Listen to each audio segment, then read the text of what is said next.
ભગવાને બોલ્યા વગર જ બધું આપી દીધું. પ્રભુ ભાવ કો દેખતે હૈ. જેટલો નહીં માંગવાનો ભાવ રાખશો એટલું પ્રભુ વધારે આપશે. માંગવામાં રિસ્ટ્રિક્શન આવી જશે. ભગવાનને તમને 5,000 આપવા હોય, તમે 500 માંગો તો 4,500 નું નુકસાન આપણને ગયું ભાઈ. એના કરતા કઈ ન માંગો. ठाकुर जी मौन रहेंगे, वो पहचानते हैं हमें क्या चाहिए, वो हमारे भाव को जानते हैं. वो क्या नहीं जानते हमारे क्या भाव है, हमें क्या चाहिए, हमें किसकी जरूरत है, और वो माप कर हमें हमारी जो जरूरत होती है उसके आधार पर हमें दे देते हैं. जो हमारे लिए हित का होता है वो देंगे. ભૃગુ ઋષિએ પરીક્ષા લીધી. ઘણીવાર ભગવાન આપણી પરીક્ષા લે. એવી લાત મારે આપણને, દુઃખની લાત મારે, અને પરીક્ષામાં આપણે કેટલા પાસ થઈએ છે એ જોવાની વાત છે. અગર એ પરીક્ષામાં આપણે ફેલ થઈ જઈએ અને પછી ભગવાન માટે ગમે તેમ બોલવાનું ચાલુ કરી દઈએ તો ભગવાન એ જ જોવા માંગતા હતા કે સુખમાં તો બહુ મારા પાસે દોડતો દોડતો આવે છે અને હવે દુઃખ મળ્યું તો એનો તને સ્વીકાર નથી, તું મને જ મિસઅન્ડરસ્ટેન્ડ કરે છે, એ કેમ ચાલે? સુખ હોય કે દુઃખ હોય, ભગવાન આપણી ઢગલે ઢગલે પરીક્ષા લેતા હોય છે. અને જીવન જ એક પરીક્ષા છે. एकादश स्कंद के अंदर हम प्रवेश करें. एकादश स्कंदना प्रवेशમાં સ્વધામ પધારવા માટેના બીજારોપણ થયા છે. દ્વારિકાના અંદર ઘણા અમુક લોકોએ ઋષિ મુનિઓની મસ્કરી કરી. પેટમાં બાળક હતું નહીં પણ તકીઓ મૂકીને ઋષિની મજાક કરવામાં આવી કે આને છોકરો થશે કે છોકરી થશે. અને જ્યાં ઋષિ સાથે મજાક થયું, શ્રાપ આપ્યું, જાઓ इसमें से मूसल होगा. છોકરાઓ મશ્કરી કરવા ગયા, ગભરાઈ ગયા. ઉગ્રસેનના દરબારમાં આખો કેસ ગયો અને ખરેખર એ લોકોએ જ્યારે ખોલ્યું એ વસ્ત્રને તો એમાંથી મૂસલ મળ્યું. ઉગ્રસેને આદેશ કર્યો કે આ મૂસલના ભૂકા કરી નાખો અને સમુદ્રના કિનારે ફેંકી દો. સમુદ્રના કિનારે એ મૂસલના ભૂક્કાને ફેંકવામાં આવ્યું. પરંતુ એ જ ભૂક્કાના માધ્યમથી સમુદ્રના અંદરથી એક તીખા તીખા વનસ્પતિઓ પેદા થવા લાગ્યા અને એક નાનો ટુકડો એક માછલી ખાઈ ગઈ. માછીમાર પાસે આ માછલી આવી, એને કાપી, એમાંથી આ ટુકડો નીકળ્યો. એકદમ અણીદાર ટુકડો હતો. એનું મારણ તૈયાર કરવામાં આવ્યું અને મારણ એને ઘરે મૂકી દીધું.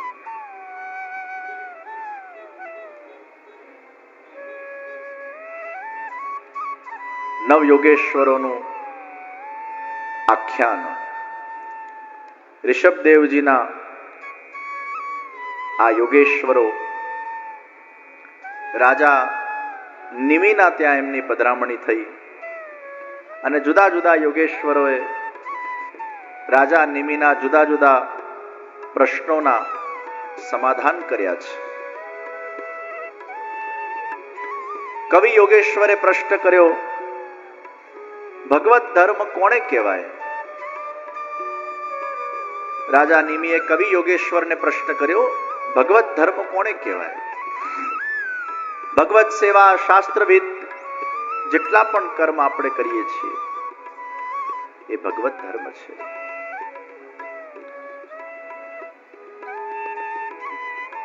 કોઈના દિલને આપણે ઠેસ ન પહોંચાવીએ એ પણ ભગવત ધર્મ છે.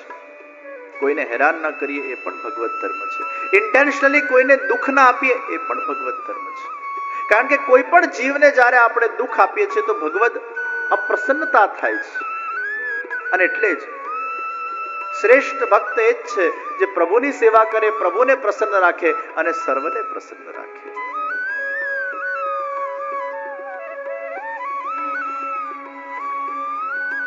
હરિ યોગેશ્વરને પ્રશ્ન કરવામાં આવ્યો, ભગવત ધર્મને અનુસરવા વાળા કેટલા પ્રકારના લોકો છે?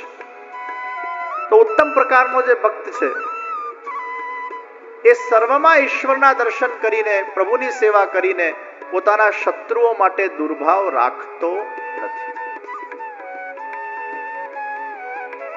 શત્રુઓ માટે પણ એને દુર્ભાવ નથી હોતો. પછી કોઈ એમનાથી શત્રુતા કરે અને એને સામે લડત આપવી પડે તો પણ દુર્ભાવ નથી હોતો. એ પણ એને પ્રભુની લીલાના સ્વરૂપે લે છે. આ બધા જ પ્રભુના લીલાના પાત્ર છે. અને આ પાત્રના અંદર ભગવાન ઘણીવાર ઝઘડો પણ કરાવતા હોય, ભગવાન ઘણીવાર કોઈકના અંદર શત્રુતાનો ભાવ પણ પેદા કરતા હોય. પણ આ વ્યક્તિ કેમ આવો છે એ પ્રશ્ન નહીં કરવાનો.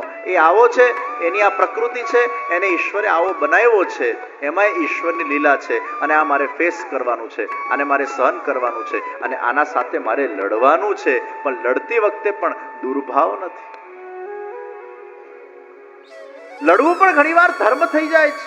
જેમ મહાભારતનું યુદ્ધ ધર્મ યુદ્ધ હતું. સગા પિતામહ સામે છે, દુર્ભાવ નથી, દ્વેષ ભાવ નથી, પણ ક્યાં કરે, મજબૂરી એ કરના પડ રહા. તો જે પોતાનું ધર્મનું આચરણ કરતા કરતા શત્રુઓ માટે પણ દુર્ભાવ નથી રાખતો, આ ઉત્તમ ભક્ત છે. બીજા નંબરે મધ્યમ ભક્ત કોને કહેવાય? ભગવાનની સેવા કરે પણ શત્રુઓની ઉપેક્ષા કરે. અને કનિષ્ઠ કોને કહેવાય? ભગવાનની સેવા કરે, માનવ સેવા કરે, હરિગુરુ વૈષ્ણવની સેવા કરે.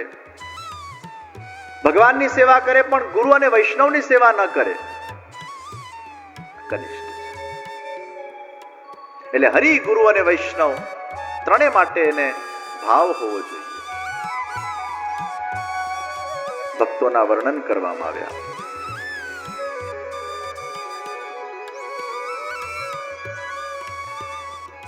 અંતરિક્ષ અને પ્રબુદ્ધ યોગેશ્વરને પ્રશ્ન કરવામાં આવ્યો રાજા નિમિ દ્વારા, ભગવાનની આ માયાને કેવી રીતે તરવામાં આવે? તસ્માદ ગુરુમ પ્રપદ્યેત જિજ્ઞાસુઃ શ્રેય ઉત્તમમ શબ્દે પરે ચ નિષ્ણાતમ બ્રહ્મણ્યોપશમાશ્રયમ. તસ્માદ ગુરુમ પ્રપદ્યે, ગુરુની પ્રપત્તિથી. કારણ કે ગુરુ જ્ઞાન આપે, ગુરુ માર્ગદર્શન આપે, ગુરુ પ્રકાશ આપે. અને જ્યારે જ્ઞાનનો પ્રકાશ થાય ત્યારે જ્ઞાન સાથે વૈરાગ અને ભક્તિ, તો આ માયાને તરી શકાય. તસ્માત ગુરુમ પ્રપદ્યેત, અર્થાત ગુરુએ જે સિદ્ધાંત આપેલા છે એના પર આંખ બીચીને અગર આપણે ચાલીએ, ગુરુએ જે સિદ્ધાંત આપેલા છે એને જીવનમાં આચરણમાં લાવીએ, આપણા આદિ ગુરુ જગતગુરુ વલ્લભાચાર્યજી મહાપ્રભુજીના પથના આપણે પથિક છીએ અને આપણને યોગ્ય સમર્થ આદિ ગુરુ પ્રાપ્ત થયા છે. એ આદિ ગુરુએ જે વચનો આપણને કીધા એ વચનો ઉપર આંધળો વિશ્વાસ, આંખ બંધ કરીને અગર એના પર આપણે ચાલતા થઈ જઈએ તો નિશ્ચિત આપણને સિદ્ધિ પ્રાપ્ત થાય છે. કારણ કે એ આદિ ગુરુ વલ્લભાધીશ મહાપ્રભુજી કોઈ સામાન્ય ગુરુ નથી, સાક્ષાત ભગવાન શ્રી કૃષ્ણના જ અવતાર છે. અને એ પરંપરામાં જ્યારે આપણે હોઈએ, તસ્માત ગુરુમ પ્રપદ્યેત. પછી ગુરુએ આપણને કંઈક કીધું હોય ને પછી આપણે એમાં પોતાની પીપુડી વગાડીએ, ના મને તો આવું ગમે છે એટલે હું આવું કરું, એમ ન હોય. તો ગુરુ આજ્ઞાનું પાલન, એ ગુરુ આજ્ઞા આજના દેશકાળ પરિસ્થિતિના આધાર ઉપર એમાં વિવેક રાખીને, એટલે મહાપ્રભુજી આજ્ઞા કરી સેવા કૃતિર ગુરોર આજ્ઞા બાદનમ વાર ઈચ્છા. એ વખતે દેશકાળ પરિસ્થિતિના આધાર પર તમારા ગુરુની જે રીતે આજ્ઞા હોય એ રીતે તમારે સેવા કરવાની. શબ્દે પરે ચ નિષ્ણાતમ. અને જિજ્ઞાસુ હોવો જોઈએ. એ ભક્ત કેવો હોવો જોઈએ? જિજ્ઞાસુ, શ્રેય ઉત્તમ. એનામાં પોતાનો આત્મકલ્યાણ કરવાની ભાવના હોવી જોઈએ. અગર આત્મકલ્યાણ કરવાની ભાવના જ નથી તો શબ્દે પરે ચ નિષ્ણાતમ. એવા શાસ્ત્ર મર્મગ્ન આદિ ગુરુ શ્રી વલ્લભાધીશ મહાપ્રભુજીના માર્ગ પર ચાલવાથી, એ ગુરુની પ્રપત્તિથી આ માયાને તરી શકાય છે.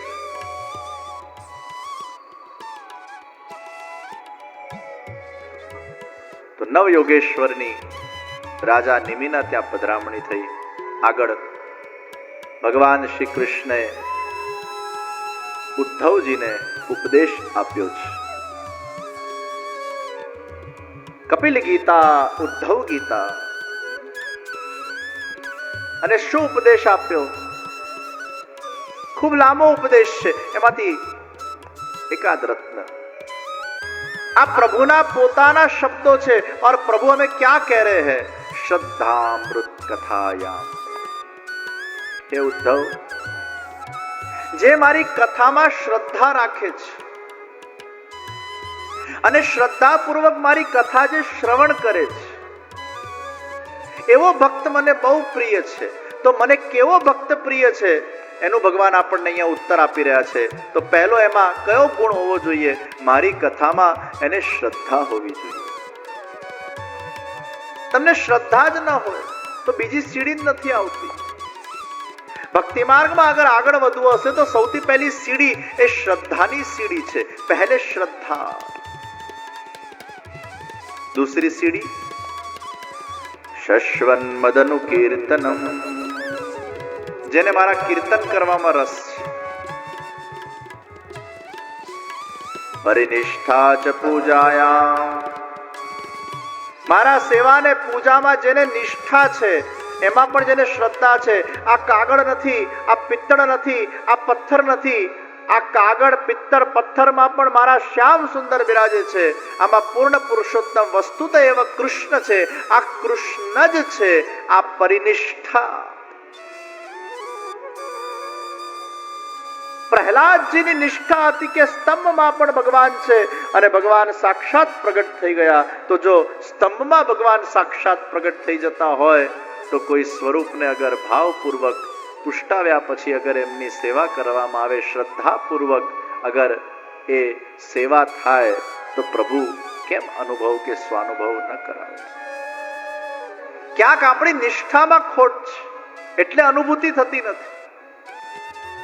તો ભગવાન પોતે કે છે પરિનિષ્ઠા ચ પૂજાયા સ્તુતિભિ સ્તવનમ મમ. જે મારી સ્તુતિ કરે છે, મારા ગુણગાન ગાય છે.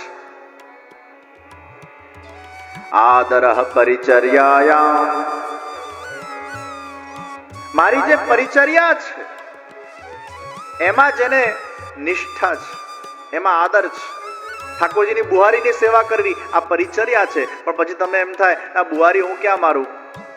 આપણે તો ઠાકોરજીની સેવા કરવાની, ઠાકોરજીને જગાડવાના, ઠાકોરજીને પોડાડવાના, એમને સ્નાન કરવાના, શૃંગાર કરવાના, આ બધું આપણે કરવાનું. બુહારી આપણાથી ન થાય એ કોઈ બીજા કરી લે, અથવા કામવાળા કે કામવાળી કરી લે. તો બુહારીની સેવા પણ, એ પરચર્યાની સેવા પણ, એમાં જે આદર રાખે, એમ ના કે ના આ હું નહીં કરું. ઠાકોરજીની સેવાના અંદર કોઈ શરમ ન હોવી જોઈએ. એટલે પેલા શેઠજી પોતડી પહેરીને ભર ગલીઓના વચ્ચેથી ઠાકોરજીનું જલ ભરવા માટે જાય છે. એમાં એને શરમ નથી. मैं शेठ हूं और मैं जल नहीं भर सकता. પ્રભુની કોઈ પણ સેવા કરવામાં એને શરમ ના આવી જોઈએ. આપણે પ્રભુના દાસ છીએ, સેવક છીએ, અને સેવક ભાવથી જે પણ સેવા આપણને મળે એને આદરપૂર્વક કરીએ તો પ્રભુના આપણે પ્રિય બનીએ છીએ. આદરઃ પરિચર્યાયામ સર્વાંગૈર અભિવંદનમ.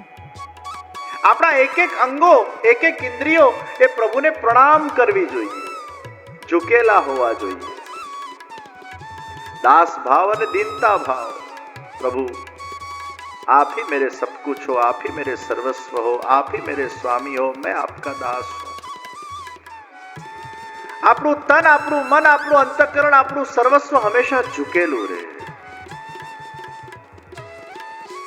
અને એટલે જ પ્રભુ પણ પોતાના નેત્રને ઝુકાવી દે છે અને પોતાના ચરણ તરફ જુએ છે. હે જીવ, તું જ્યારે મારા દર્શન કરવા આવે ત્યારે સૌથી પહેલા મારા ચરણારવિંદ પર જોજે. આ ચરણારવિંદ માંથી દાસ ભાવ પ્રગટ